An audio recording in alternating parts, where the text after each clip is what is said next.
তো বন্ধুরা, দিনটা ছিল রবিবার। সেদিন আমরা সব বন্ধুরা মিলে আউটিং নিয়ে বেরিয়ে পড়েছিলাম উলুবেড়িয়ায় রাসমেলা দেখতে। যেহেতু টোটো নো এন্ট্রিতে অ্যাভেলেবেল ছিল না, তাই জন্য আমরা হেঁটেই গিয়েছিলাম। মেলায় ঢোকার মুখে আর বেরোনোর মুখে গজা, বাদাম আর জিলিপির দোকান থাকবে না তা কি কখনো হয়? তো তারপরেই আমরা ঢুকে পড়লাম রাসমেলার মণ্ডপটাতে। প্রতি বছরের মতো এবছরেও শ্রীকৃষ্ণের বিভিন্ন লীলাসহ আরও বিভিন্ন রকমের থিম তুলে ধরা হয়েছিল, যেমন মা মনসা, অকালবোধন, সাবিত্রী সত্যবান, এছাড়া আরও বিভিন্ন রকমের থিমই ছিল প্রায়। আর সবথেকে গুরুত্বপূর্ণ বিষয় হলো, সামনে তাকালেই শ্রীকৃষ্ণ তার বিভিন্ন গোপিনী সহ শ্রী শ্রীমা রাধারানীর সঙ্গে লীলা করছেন। আর তার বাম দিকে তাকালেই দেখা যাবে বর্তমান যুগের বিভিন্ন রকমের সামাজিক চিত্র, যা থিমের মাধ্যমে ফুটিয়ে তোলা হয়েছিল। তো মেলায় ঢোকার পরে আমার বন্ধুরা প্রথমেই চুজ করে নিল সফট টয়েসের দোকানটা। ওখান থেকে দুটো সফট টয়েস কেনার পর একটা বন্ধু তার সংসারের বাসনপত্র কেনার জন্য বাসনপত্রের দোকানে চলে গেল। তারপর একটা বন্ধুর কিছু কাঁচের জিনিস কেনার ছিল।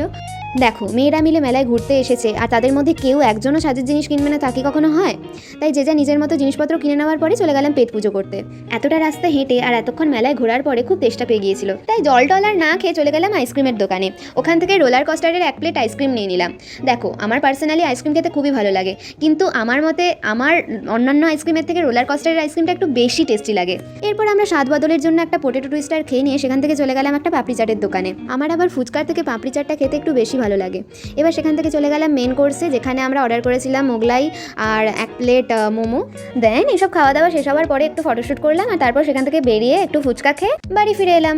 আজকের মতো এখানেই শেষ করছি। টাটা।